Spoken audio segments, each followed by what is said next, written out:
I came across this concept of physically expressing your emotions. And honestly, my first reaction was I scoffed. I have gone 5 decades without physically expressing my emotions. I do not need to start doing that now. Thank you very much. That's Janet Barrett. I'm Cara Duffy, and this is the Powerful Ladies Podcast.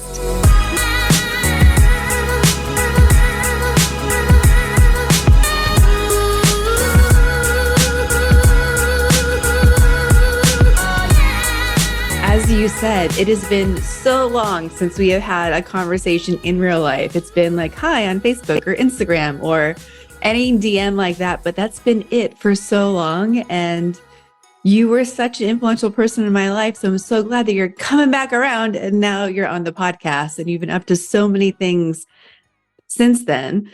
So for anyone listening, let's tell them who you are, where you are, and what you're up to. And then I'll get into how we first met. Fantastic. So, Janet Barrett, I live just outside of Boston, Massachusetts, and I am entering, I don't know how many times I've reinvented myself, but I am entering a very new chapter in my life as an author of a book called Stop the Break. And it's about proactive mental health and kind of taking charge of things that have happened to you in the past and finding really solid, actionable plans to be able to deal with it. So I learned it from my own mental health break, how to recover from that. And now I want to kind of share that with the world. Which doesn't surprise me at all, because when I said earlier how influential you were in my life, we met at Reebok, what feels like a million years ago.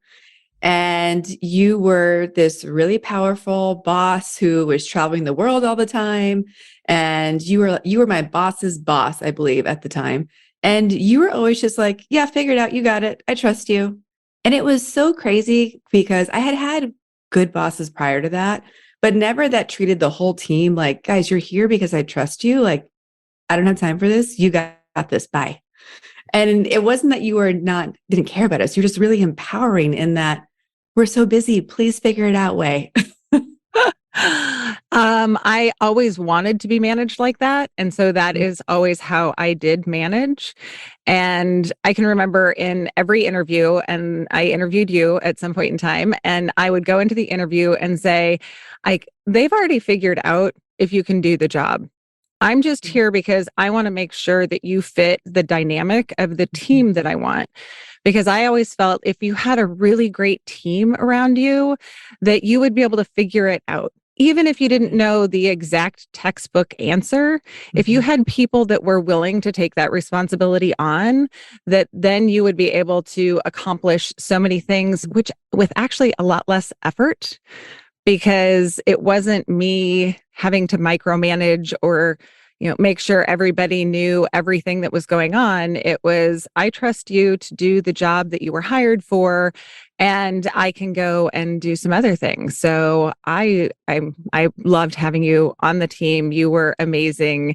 I am so not surprised to see where you have gone in life. It has been so fun to watch kind of from a distance. You are awe-inspiring, truly. And I am glad that I had just a little part of you in my life, even though it was a few decades ago, it seems like.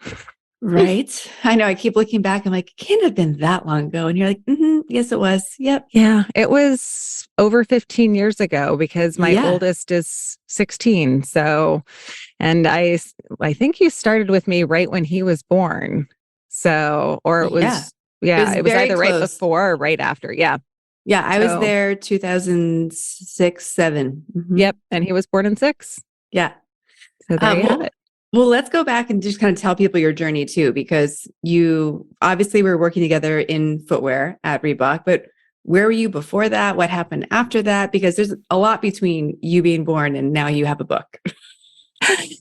There is a lot. So I will, I guess, start kind of with my career and then end with some of the, childhood stuff. So my career started, I got a master's in clothing and textiles from the University of North Carolina.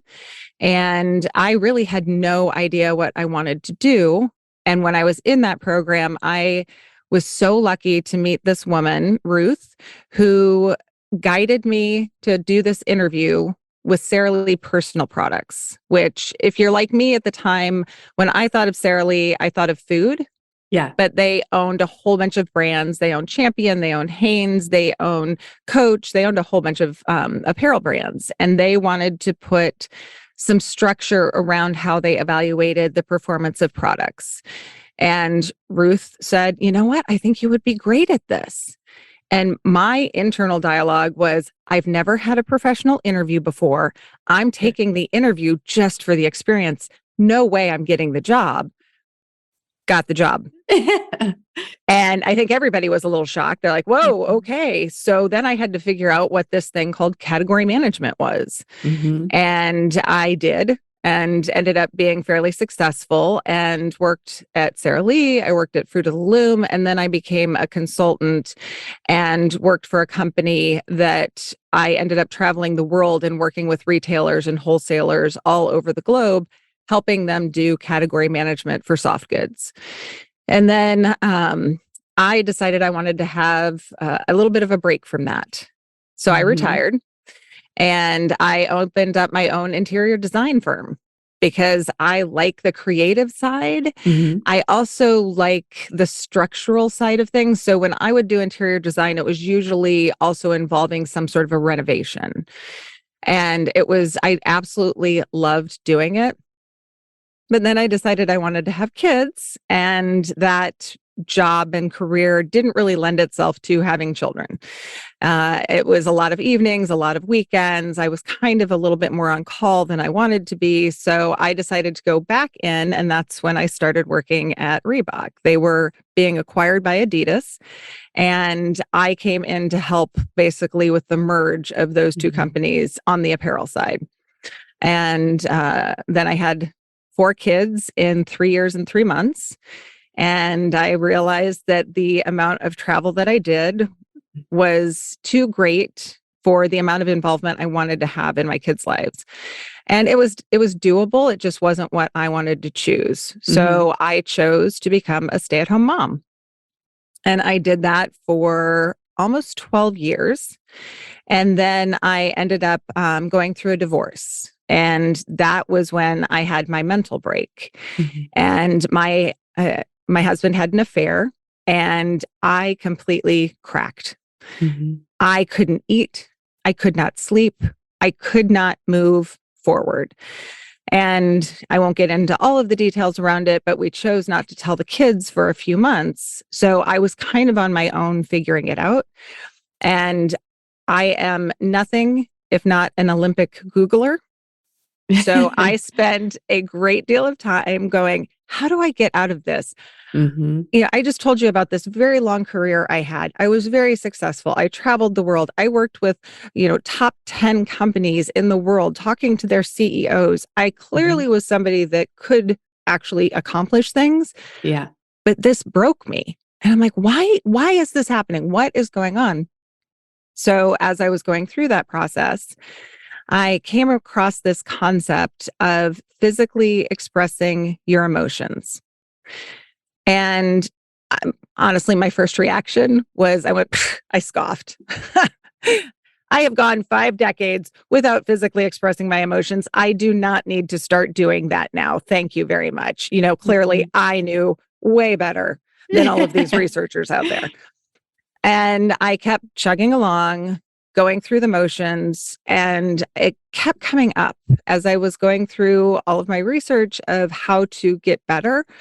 I was doing therapy, I was doing yoga, I was doing meditation, and it just wasn't quite enough.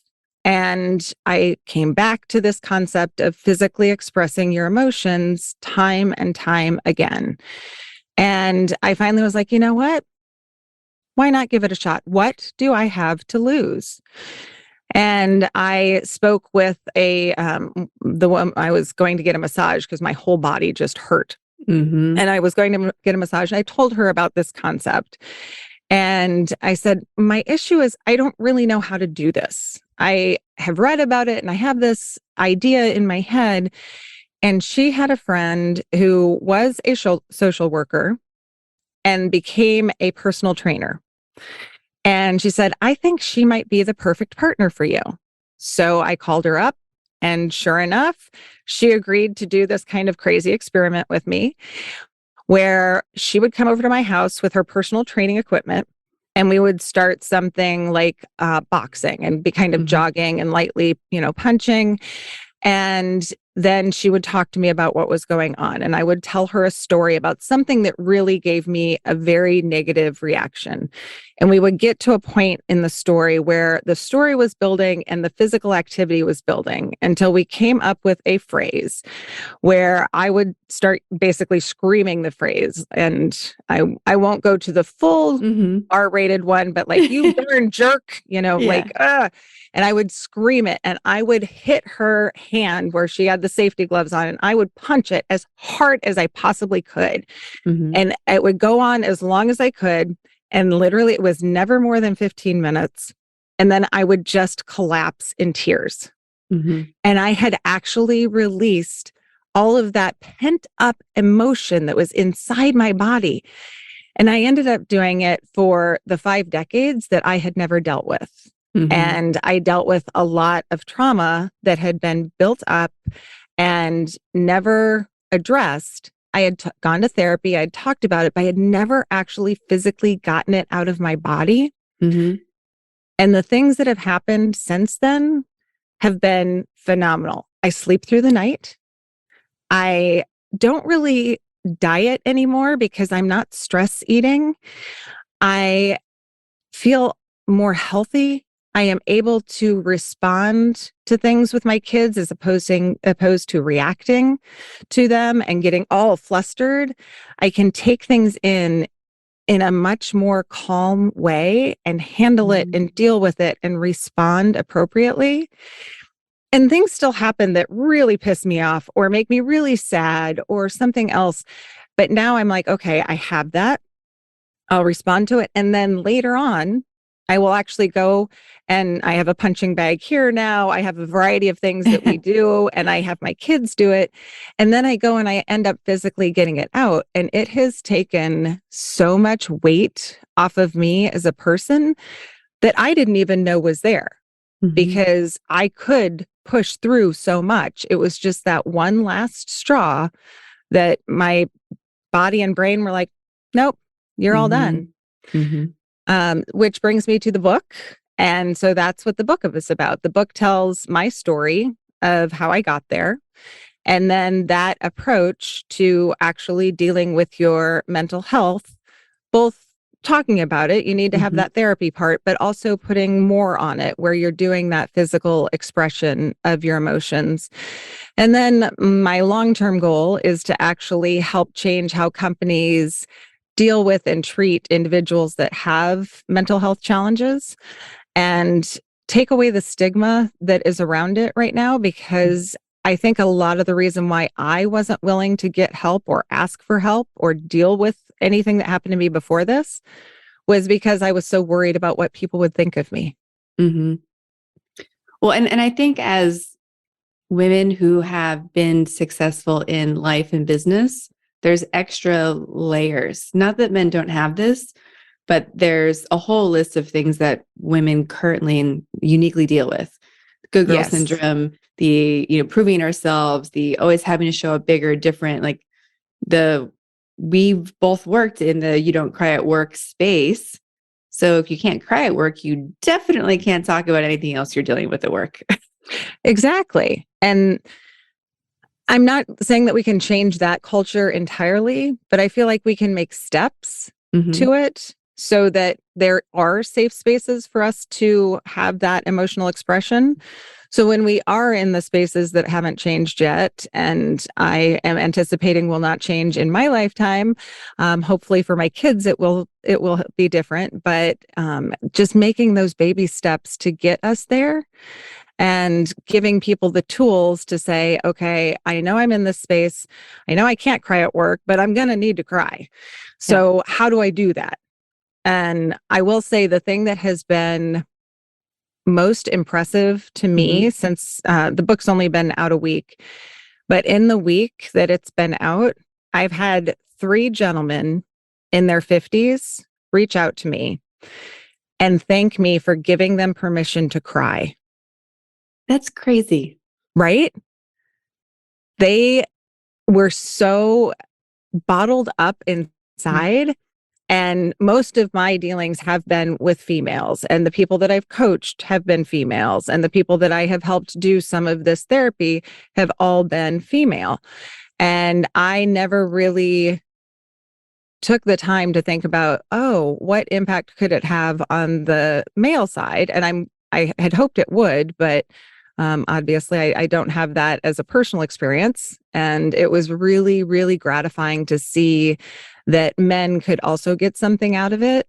Mhm. But to hear, thank you for giving me permission to cry. And it was three completely separate individuals from three very different parts of my life. And it was really nice to have that experience. One of the things I coach people on is when they start their new business or do their new thing, to email everyone in their life, basically like a business birth announcement. And when I did it for Powerful Ladies, I hesitated initially to include all the men on the list. And I did. And I'm like, nope, do what you would tell people to do. Everyone's on there. Some random consultant you met once, they're on there. Like, everyone was on there. And similar to you, I had more men on that list reach out and refer someone, recommend someone, say, like, I'm so excited to hear it. Here's someone else you should know. Like, I was floored. And those people, those surprise people, give you a momentum that you just didn't even have in your scope of reality, that really shifts all the things that you can be up to. Yeah, my publisher is a man, and he's a little bit younger than I am. He's only, I think, 30 or 32. And I was very curious to see how he would respond. One, he is a very old soul, but he really got me as a person and my idea. And he absolutely helped me birth this book in a way that I couldn't have imagined. And he told me a story that I absolutely loved, because I talked about this physical expression and how it's natural to have that. If Mm-hmm. you think about, somebody tells you a joke, you automatically, like, you laugh, you move, your face shows that joy. If you're really sad, the tears come out, but anger we hold in. And he told me about, he and his partner went on a hike with their dog, and their dog found a stick. And the dog carried this stick with them the whole way and was so happy with this stick, would put it down, play with it. They would throw it for him. They would bring it back. And then they got almost toward the end of the hike, and they were next to this creek. And the dog went over and the stick fell into the creek. And he watched his dog, and his dog looked at it, and you could see the dog was like, oh, I lost my stick, and was a little sad. He said, and then my dog literally physically shook its body and then got happy again and ran away. And he said, I saw in that moment everything that you talk about in your book was right there, naturally happening with my dog. And I'm like, that's exactly what happens with people. Mm-hmm. And sadly, we start really young, telling our kids to, in some way, shape, or form, suppress their natural reaction. Don't be a crybaby. Yep. The intent is to be like, have perspective around that, but that's not what the child hears. The child hears, don't cry. I need to not do that. I need to suppress that. We don't explain to them, here's what you need to do. Here's what you need to look at. And yes, it's okay to cry. Let's find a safe space and a safe time for you to do that, because it might not be the exact right time, but we start their lives saying, suppress those negative emotions. And even to some extent, we say suppress those happy emotions, because don't brag. Don't act like you have something that somebody else doesn't have. Don't make someone feel bad. Well, it's okay to have happiness. It's okay to be proud of yourself. And we shouldn't have kids completely suppress all of those. We should let them know your natural reaction is a good thing. You need to have those reactions. Here is the safe way to make that happen.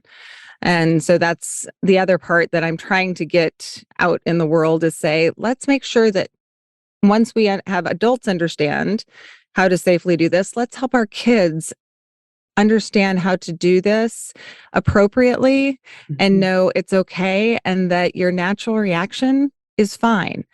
And also, it's not one size fits all. It's not that everybody has the exact same reaction to everything.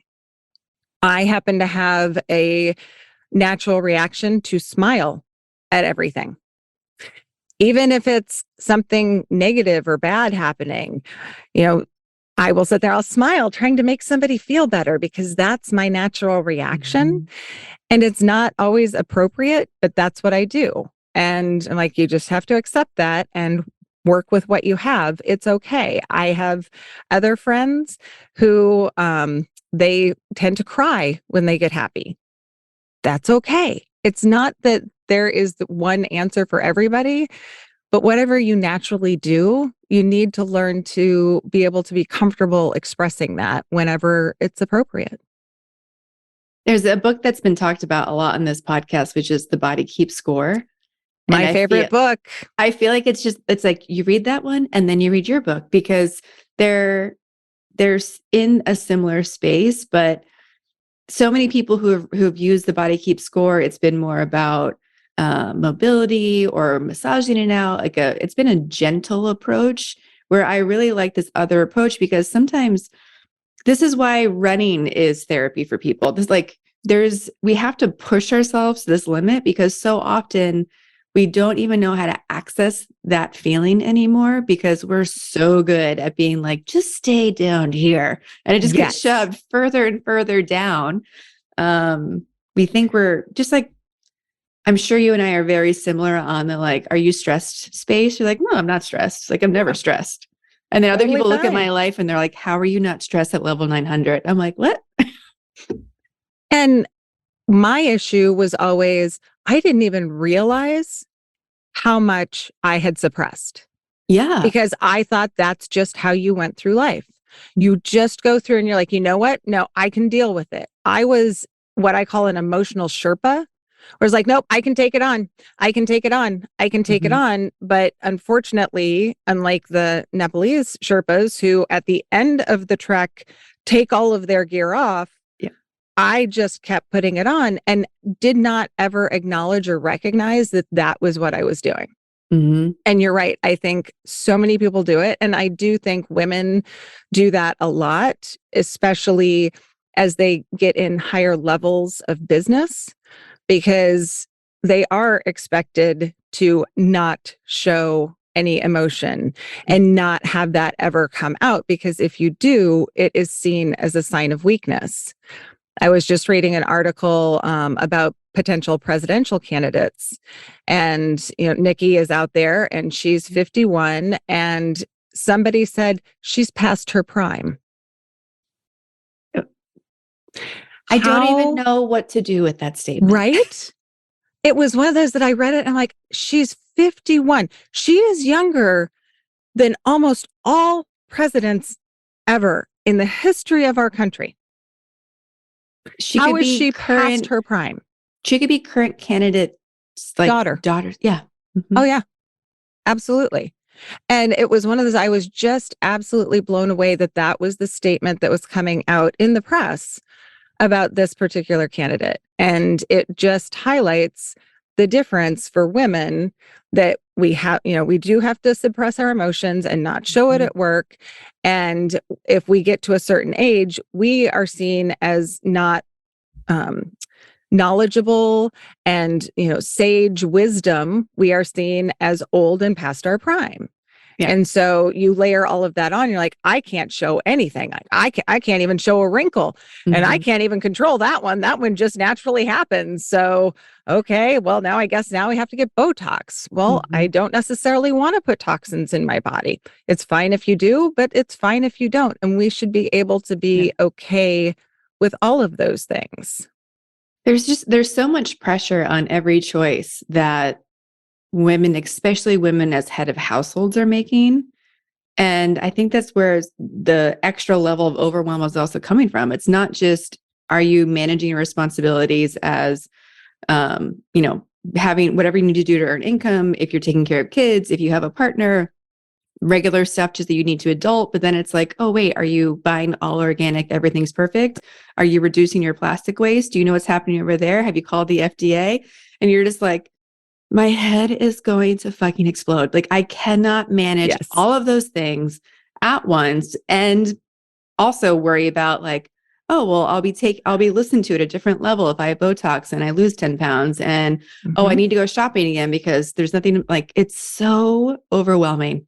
Yes. And you also can't go too far to the other, because if you look too good, then you don't have a brain. No. And I'm like, okay, well, I don't really know where the balance is. So I've just decided this is what I look like. This is who I am. I can't change it. And so Merry Christmas. Here it is. Yeah.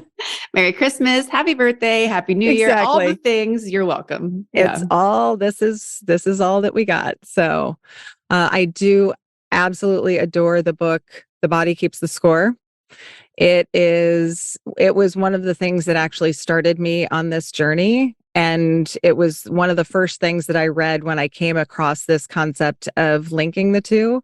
And I did go a lot further into the research. I will say the other thing that really influenced me greatly was a podcast called The Healing Feeling Shit Show. And the woman that runs it is spectacular. And her whole concept is basically your feelings need to flow through you, just like anything that you intake into your body. And some of it comes out like shit. You know what? It just does. But that's a good thing, because if you held it all inside, like I did for decades, then it's going to be a painful process for you to actually, one, get that out, and two, to try and keep holding it in. You'll get constipated, you'll get pain, you'll get bloated, all of those things. And so they go into a lot of detail about how you really need to physically express those emotions. And again, there's a lot of different ways to do it, but if you haven't listened to that podcast, it's also a really, really good podcast. How has you going through this process and the shifts that you've made, how has it impacted how you are as a mom and your kids? Oh, it has impacted me so much. I don't even know if I would know exactly where to start, but there is one story that really sticks out with me. My middle son, when he was 9, he came to me and told me, "Mom, I think the world would be better off without me." No. And it still makes me tear up. Sure. It was the most heart-stopping thing of my life. And I also knew when it happened that this was a major turning point in his life. Even though he was only 9, it was major. And I also knew I had no idea what to do. So we contacted a therapist, and he agreed to take my son on. And after a couple of weeks, the therapist called and said, "I figured out one of the things that's impacting him and why he feels this way." It's like, okay, what is it? It's because when he has bad thoughts, like, "I hate my brother. I wish he would die. That kid's a jerk because he cut me off in line." He thought he was the only one that had those negative thoughts, and that by having the negative thoughts, he was a bad person. He didn't know that everybody has those thoughts, and that it's okay to have those thoughts. It's not okay to kill your brother, but it's okay to be mad at him and to think negative things about somebody. Everybody has them. And that has stuck with me. And I have made sure that my kids know it's okay to have pretty much any thought. Everyone has thoughts all over the spectrum. It's okay to have that. And you're going to have physical reactions to that. You don't want to hurt somebody. So you want to physically express those emotions safely for you and for them. And so I have taken a lot of time with them and given them this understanding that having those feelings, having those emotions, having those thoughts, completely normal, completely natural. Everybody has them. Here is how you get it out. here are the multiple options that you can do. And I have 4 kids. All 4 of them handle those things differently. All 4 of them communicate them differently. All 4 of them actually interact with me differently. So I have one that tells me everything. I feel like I have a play by play of their day all of the time. Another one, I feel like I never know anything that is going on. And yet, if you talk to that one, they will tell you, oh, my mom knows everything. Like, but I don't. I have no idea what's going on. I might be making some really good guesses, but I don't. So, but when they need something, they all have different ways of expressing it and coming to me and talking about it and finding a way to deal with it. So that has been a really huge shift that I didn't even know I needed to do. I didn't realize I needed to tell my kids, that's okay. That's normal. That's natural. I don't know, even when I learned it, I don't think I actually really learned that other people have all those thoughts until I went through this break and then had it confirmed that, yes, that is true. That is, everybody has them and it's okay. It's okay to have them. The other thing that has really changed in my parenting is how I talk to them about their friends. So when something happens with one of their friends, I encourage them to give that person space and to give them grace, because they may have something going on in their life that you have no idea about. And I've always tried to espouse that to them and to make sure they understood it.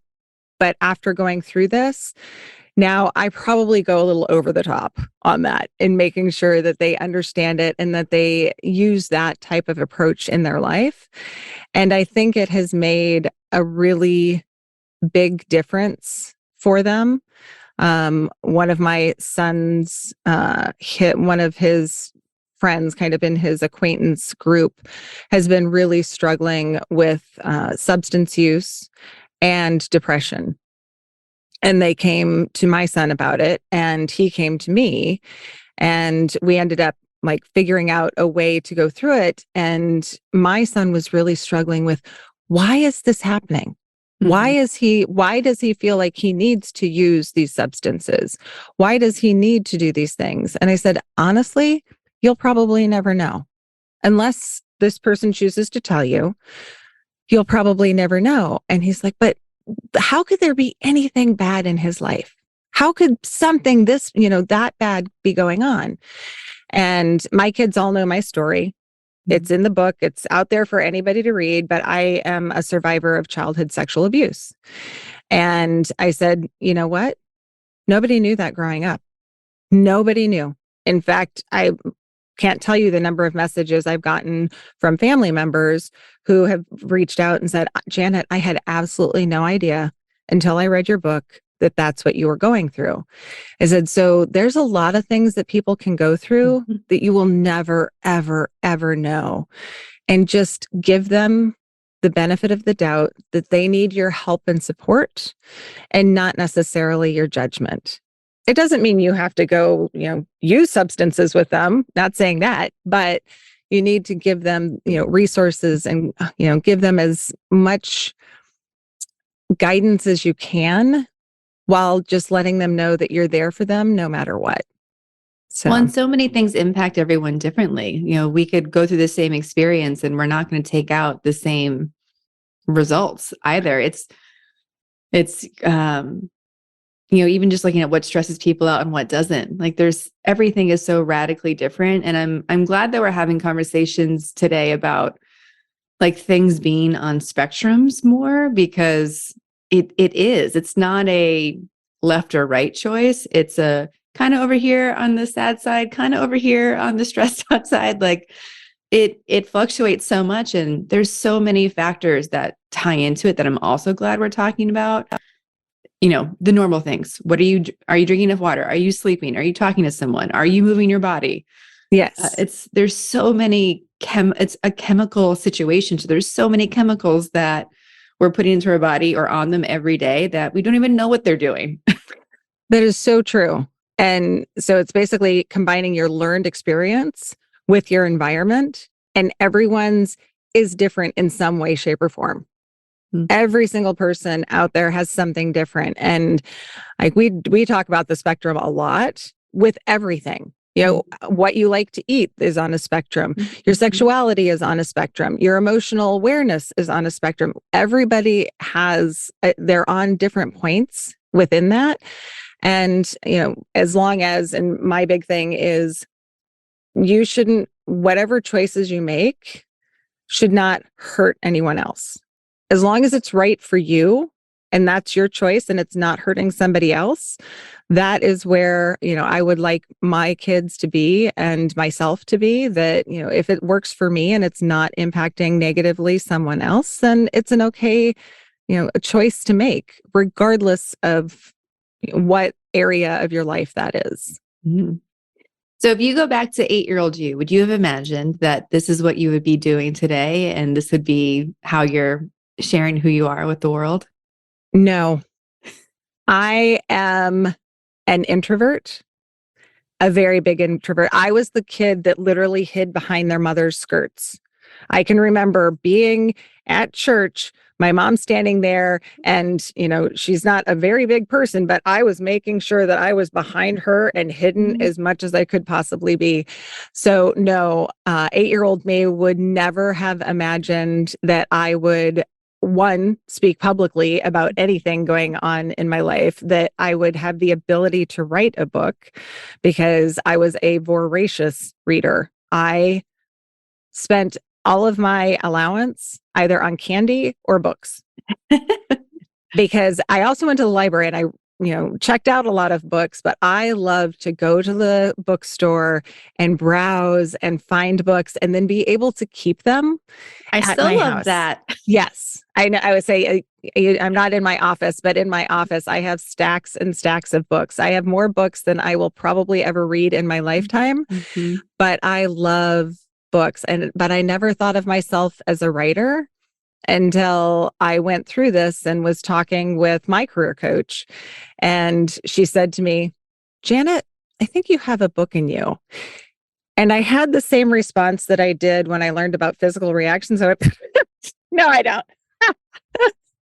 And then I ended up deciding, you know what? I do. I have this message. I have this passion. I really do want to get it out to the world, and I want people to know about it. I have to tell this other funny story. As I was going through this and making this choice to write this book and put it out there, my coach said, you need to update your LinkedIn profile.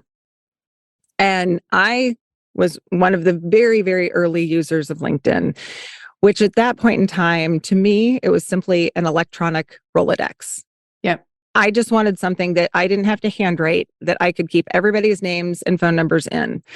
And so that's what I used it as. And in the over a decade that I was a stay-at-home mom, LinkedIn transformed dramatically into a much, you know, more robust application than what it was at that time. So I was like, all right, well, I need to update this profile. How do I do that? And I Googled, what's a good LinkedIn profile? And the very first one that popped up was a woman that wrote, I caught fire coding. And I was very confused and also scared for this poor woman who caught fire. I literally, in my head, was going, she caught fire. How did she catch fire? Oh, and why is this her opening statement? Did she get treatment? Was it first degree, second degree, third degree burns? Oh my gosh. And how did you catch fire coding? My brain, I think, was going to about explode. And then some part of it finally recognized, Janet, clearly she didn't physically catch fire. You can figure this out.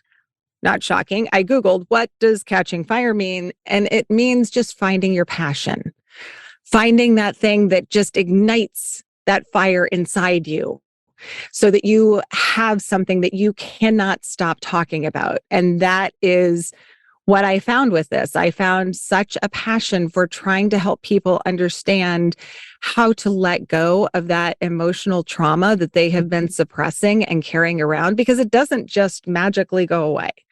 I wish it No. did. I really wish it did. It doesn't. And that's what I want. I found that passion for, and that's what I want to try and help people understand as much as I possibly can. Well, I'm going to guess that will also lead into your answer to this question, which is, what does being powerful mean to you? So to me now, being powerful is much different than what I would have said at 8 or even 38. Now, to me, being powerful is being able to fully experience everything that I'm going through, positive and negative, to really be present, to embrace everything that's happening, to experience it in whatever way I need to experience it, is so powerful to me. Mhm. And I never, ever would have said that literally a decade ago. I would have had a completely different answer about, what being powerful would be taking charge and, taking this and moving on and moving up, and about all of these, getting further in my career, in life, and some random thing out there. It would never have been about just simply participating and feeling what is happening right now. Mm-hmm. When you look at what you have going on this year and what's coming up, what are you excited about? From a parenting perspective, I am so excited about the fact that my oldest is going to start driving in a month. And it's funny, most parents say to me, "Oh gosh, I'm so nervous about it." I'm really not. He is a really strong person with a really good head on his shoulders. He's still a teen. I'm not taking that away from him, but I have faith in him that if something happens, he will make the right choice in the situation. And the amount of stress that his ability to simply drive himself to school will take off of me, from a logistics standpoint, is huge. So from a parenting standpoint, I am really looking forward to that. From a professional standpoint, I already had my really big event with my book launch last week, but I am really looking forward to spreading my message and my key learnings around the globe. I have a few speaking engagements coming up, and I will have more as the year goes on. So that's what I'm looking forward to professionally. And for everybody who wants to find and follow you and attend those speaking events, where can they do that? The best place to find me is at stopthebreak.life. So that's my website. It has all of the links to my social media. It has all of my appearances on there. Anytime I do a podcast, I link it in there. So you can find literally anything about me at stopthebreak.life.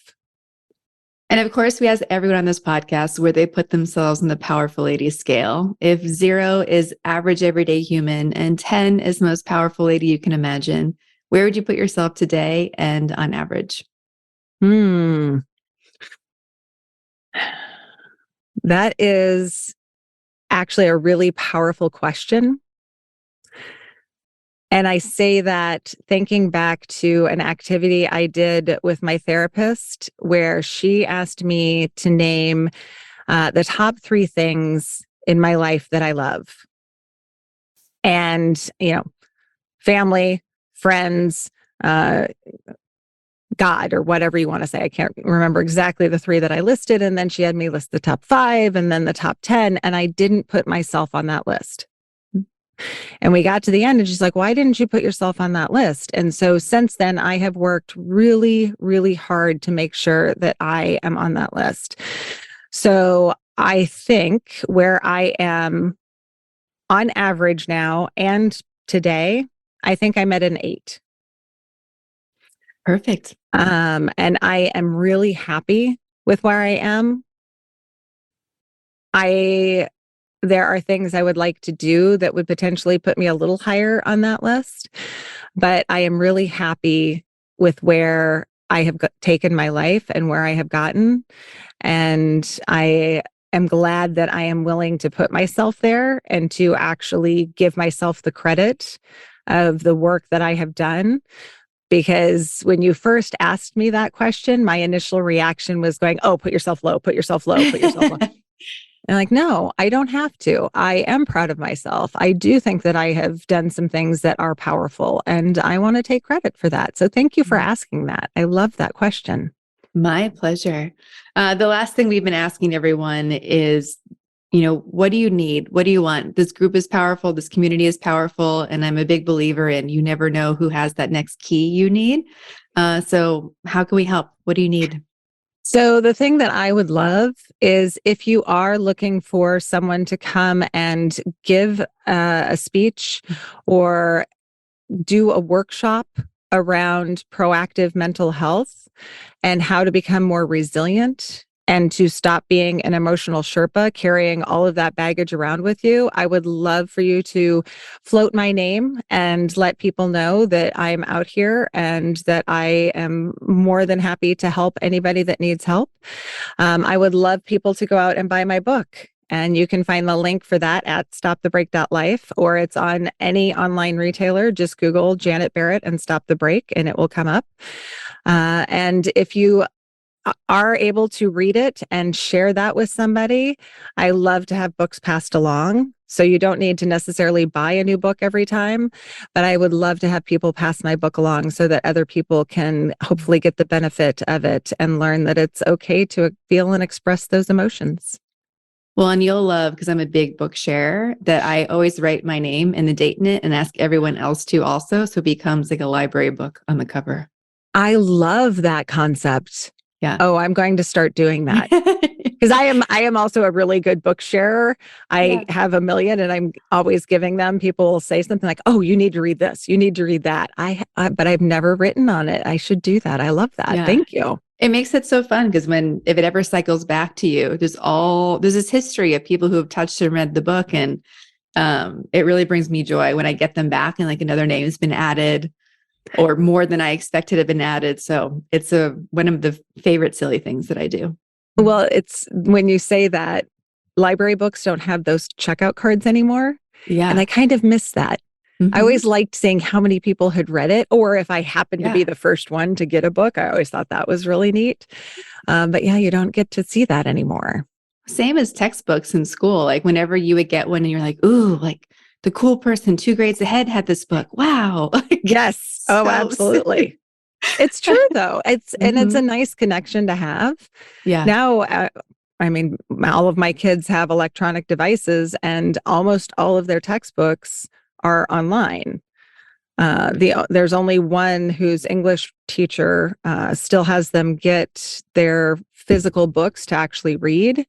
So when they're reading novels, they actually have the book. And I'm a very big physical book person. So I'm very appreciative of that. But yeah, no, people don't even get the textbooks anymore. Ugh.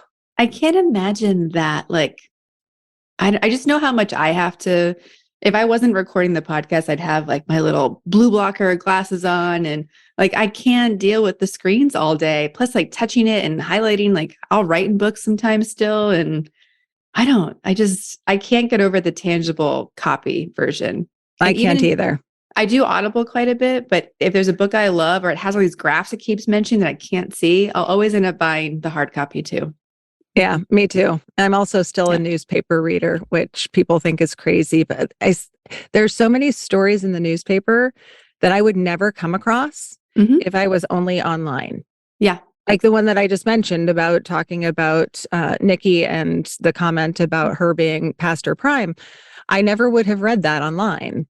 No. And I read it in the Sunday Boston Globe this week. So I love that. Well, it has been such a treat to get to see you and talk to you. I'm really hoping that our paths cross in real life this year. Yes. But yeah, just thank you for being one of the, first female bosses that I saw do it the right way and do it with ease and grace and show that at the time. Like you could travel, you could have a family, you could crush it at work, you could be this really empowering and encouraging boss all at once. And it's been really inspiring to see you continuing to expand your power for yourself, because it just keeps leading to more empowerment for others. So thank you for doing that. Thank you. I appreciate that very much. All the links to connect with Janet and her book are in our show notes at thepowerfulladies.com. Please subscribe to this podcast wherever you're listening. And if you could, leave us a rating and review. Thank you. Come join us on Instagram at Powerful Ladies. And if you're looking to connect directly with me, visit karaduffy.com or Kara_Duffy on Instagram. I'll be back next week with a brand new episode. Until then, I hope you're taking on being powerful in your life. Go be awesome and up to something you love.